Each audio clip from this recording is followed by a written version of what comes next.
guys, this is a Christmas Eve special that I have for you today. And I'm just going to slightly be talking about some of my childhood, the good and the bad of my childhood, my experiences. And the reason why is because I would have to say that I had a very good childhood. Christmas is always a happy time of year, even with all of the strange things that have happened in the past.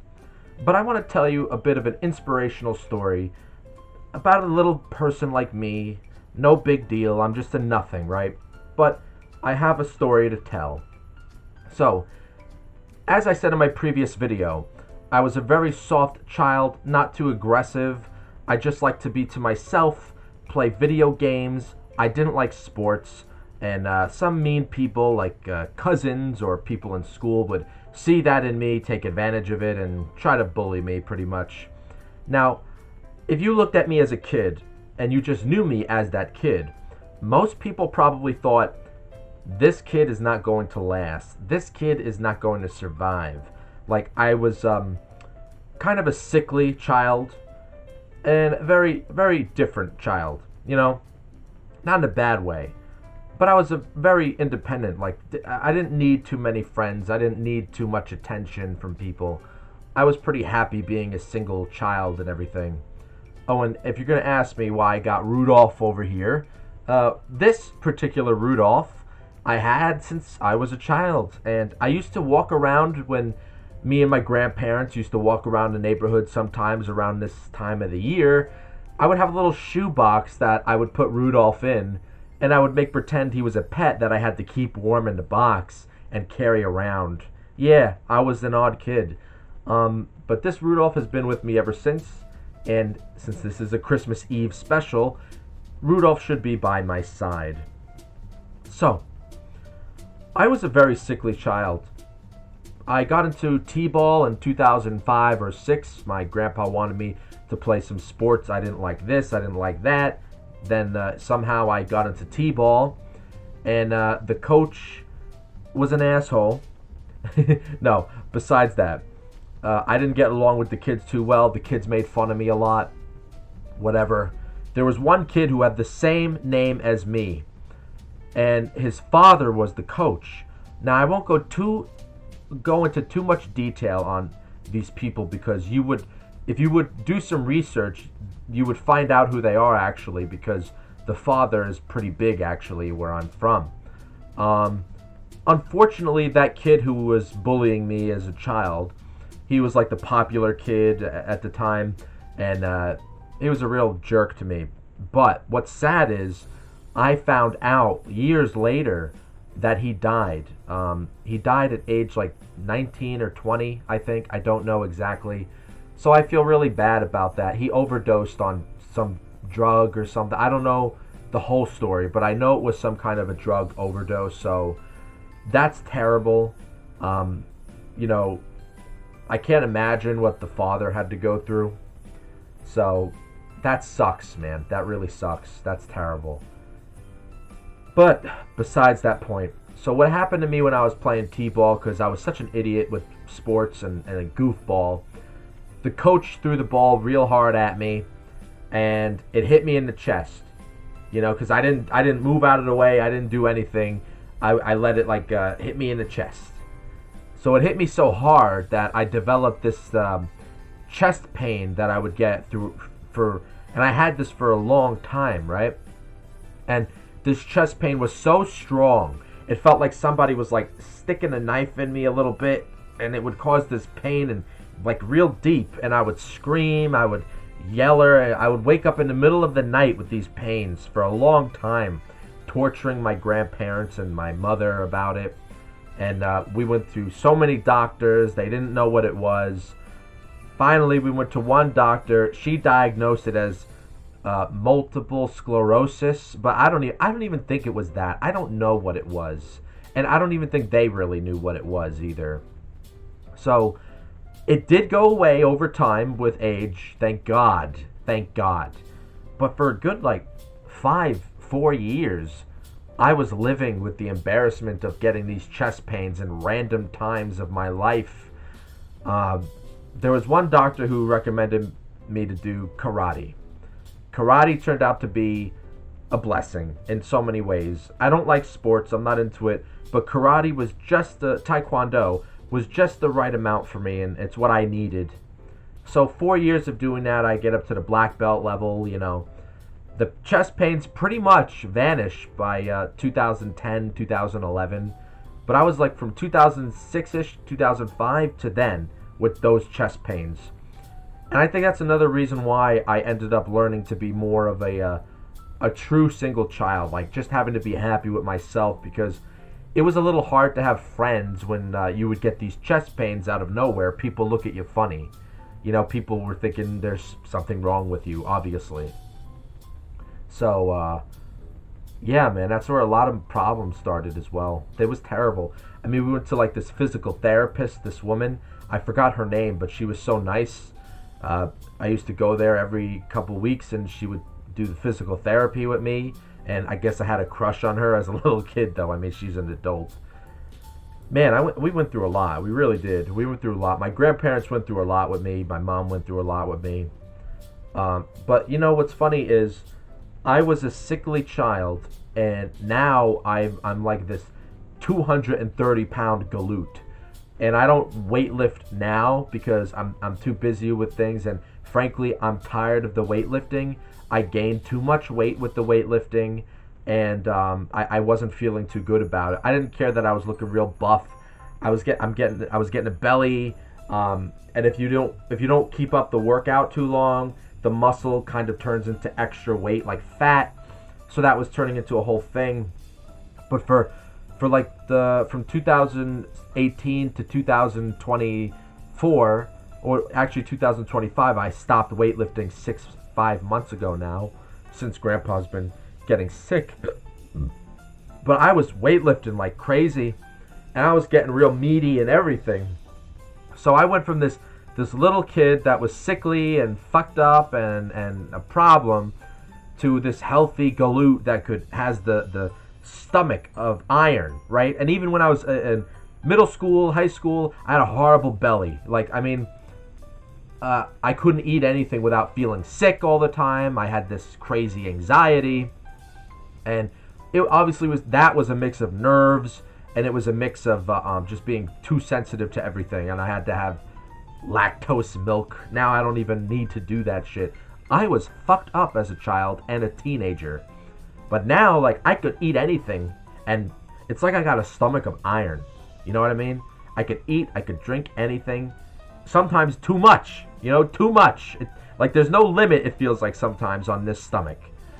But I'm happy that I outgrown all those melancholy things and sickly things, and I overcame that. And I ran a lot. I got into running a lot. So running helped me big time, more than the weightlifting, actually.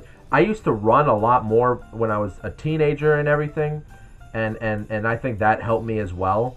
I actually prefer, like, to keep the running and the walking in my exercise when I do it. Like, I enjoy running more than working out, because it feels like when I'm playing a video game and you're running through the environment. Like, I feel like that. Like, and I got my music playing, so running is a lot more pleasurable than. And I got Rosie that I run with too. So, and she's a big help with that. And Sylvie, my first dog, was a big help with me losing a lot of weight as well back in 2020, but I'll talk about her on the next video. So what's so funny is when I was a sickly child, and it didn't look so great how I was going to end up health-wise, my grandpa used to read to me this book. He used to read to me Teddy Roosevelt. Yeah, he used to read this to me sometimes. And what was so funny about it was, in this book in particular by Nathan Miller, he used to talk about how Teddy Roosevelt was also a sickly child. He had like asthma, he had lung problems. He was pretty screwed up as a child, very weak as well. But he also somehow overgrown it, and he became like kind of that manly man type of the 1900s. If you're all familiar with Teddy, you know what I'm talking about. All the hunting he did, that kind of stuff. So I would say Teddy Roosevelt, my grandpa inspired me through Teddy Roosevelt.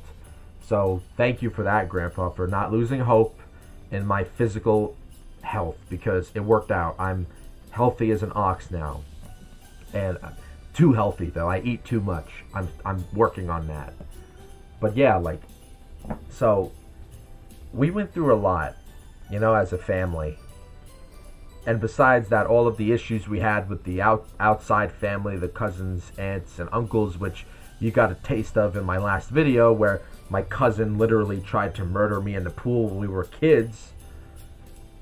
That's a whole other thing, but I don't feel like getting too much into that detail. But the point is, though, I know there are a lot of people who aren't lucky to have family. Now, I actually lucked out because, well, to not go into too much detail, my mom and my father, well, that's a whole fucked up story. I don't even know my father. My mom came back home with me without my father. He wanted nothing to do with me. We never heard of him, never seen him. He has nothing to do with my life. But I was one of the few lucky kids to be with my grandparents. And I know there are a lot of kids out there, my age now, they grew up, they didn't have that. They didn't have that. Maybe you just had your single mother or, whatever problems that you had. There are a lot of kids out there like that. And now I'm sure with all the divorce rates, there's plenty of you children out there who are probably going through something rough for your childhood. So I want to say I sympathize with that. If you do have a grandpa or a grandma, if you don't live with them, but if you have them and you love them and you appreciate them, visit them more often. Try to get as much wisdom, if they have any. No, I'm kidding. Try to get as much wisdom as you can out of the old folks before they're gone. If you don't have that father in your life. If you do have a father in your life, but you're divorced and separated in a divorce kind of setting, try to appreciate your father as much as you can as well. It's a horrible, horrible situation we have as a country and as a culture. Unfortunately, wholesome families are harder to come by these days. And I think people aren't considering the children as much anymore. Now, I was lucky enough where my mom came. I had my grandparents. They raised me. I got a lot of that old way in me, implanted in me. A lot of people aren't going to be lucky like that. And they're going to have a lot of problems, And I think people need to understand that. People need to understand that. But you have a lot of people, like in my family, for example, they look down at me and my mother because I didn't have a father. Now, I was lucky to have grandpa, but even with that, we were looked at a certain way. So I'm sure there are many people who are in worse situations where people are judging them because they don't have a father or, all of that. People need to start understanding the system that we set up here is really, really bad for the development of children and their childhoods right now.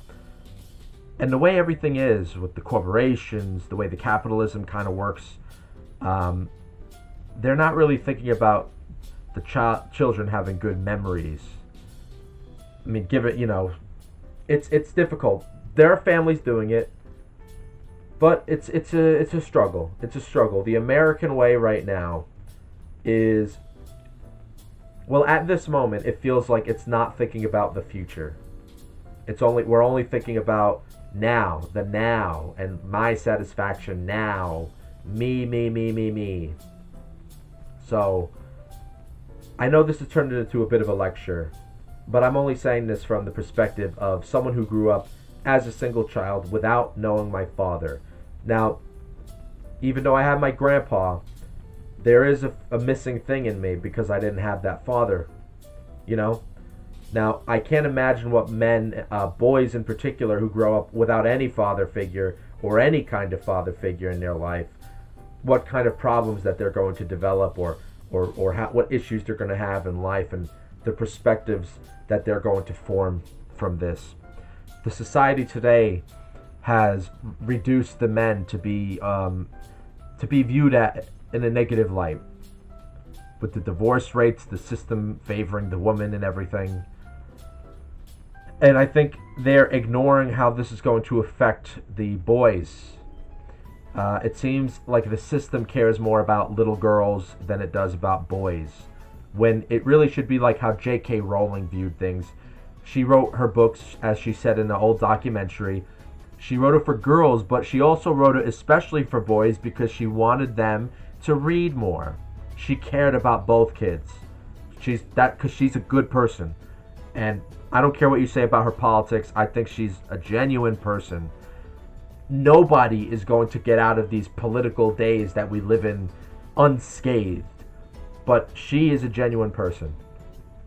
So I think people are losing sight of that. When I went to school, the boys are treated like whatever. When I went to college, the girls were favored pretty much. And they were given a leg up over the boys. Now, as a man, and if you're a man or a boy listening to this, and you're going to school right now, and you're seeing that, and you're noticing that they're favoring a certain gender, and they're kind of putting you on the side, don't be dissuaded. Don't turn yourself into a victim. Avoid that. Use that as a way to make yourself stronger. You don't need a leg up. You don't need special attention. You don't need to be a favorite in your class. You learn to educate yourself. You learn to read books on your own. You learn to use critical thinking skills on your own. Not totally on your own, of course, but do not expect to be handed things. Don't. It's not going to happen. It's not going to matter what your story is. It's not going to matter that you were a sickly kid like I was. People didn't care that I was a sickly kid. I was just lucky enough to have my grandparents care about me and my mother.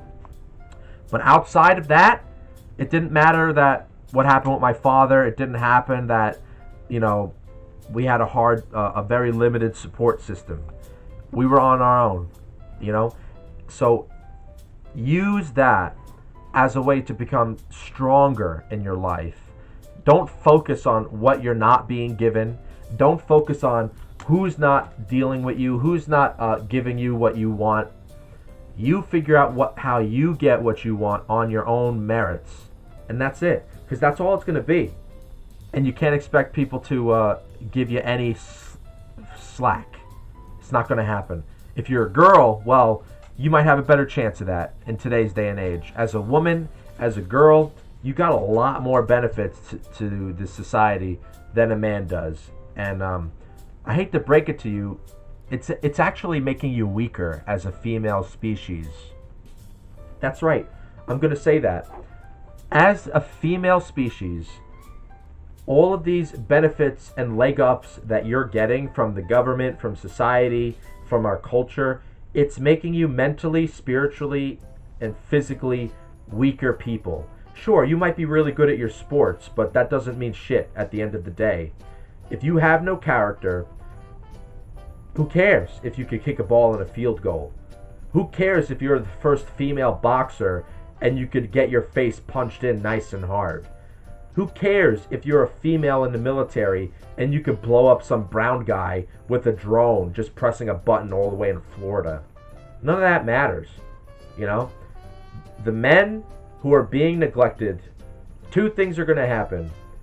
We're going to fall into the victim status and fall behind and lose and cry the blues, or we could rise above it and use it as a way to get stronger, that we don't need society to give us a leg up. We don't need teachers to favor us and talk and soothe us and coo us about our future and that we could have everything and be everything. We don't need all that. We have our mind. We have our ancestral blood. We know what our ancestors did and what they were capable of, and we have that in us. So with that, I digress. So, yes, this is not a gender-neutral video. This is a Christmas Eve special to talk to my fellow men and boys to not lose faith, to have faith in yourself, and if you need to, have faith in God. Do not have faith in a system. Do not have faith in a society. If you get some benefits out of it all, that's fine. But don't make it your main source of satisfaction, because it's not going to give it to you. The only source of satisfaction that you're going to get out of your life is going to be coming out of here. It's going to be coming out of people that love you, like your grandpa, right? Like your grandma, you know? Reading Teddy Roosevelt to you when you're a sickly child and you're a little weakling, telling you that you could outgrow it somehow. Not telling you that you're going to be 6'2" and you're going to be the strongest guy ever. No, no. Just giving you the hope that you'll one day be better than where you are right now. And that it's not always going to be dark. Those are the people that matter in your life. And if you have those people in your life, no matter who they are, hold on to them. Hold on to them as hard as you can. Because they're not always going to be there. And there will be times in your life where you won't have anyone who supports you. You will be on your own at times. So, thank you for listening to this. Sorry for getting so dark about it. But I feel like there's a lot of men out there who need to hear this. There's a lot of men out there who need to know that there are people out there. We know what you're going through. I know what you're going through. I went through it. I'm going through it to a certain extent, but I've learned how to tolerate things. I've learned how to handle things a little better. Don't listen to the MGTOW stuff. Don't listen to the Andrew Tates of the world. They're just another form of an American psycho, just trying to demean you to be a shallow, materialistic person who has no intellectual depth or spiritual soul. Those are not the answers either. You find your own way, you make your own way, no matter what that is, and don't give a shit what people say about it. Thank you for listening. Oh, and Christmas Eve. Happy Christmas Eve.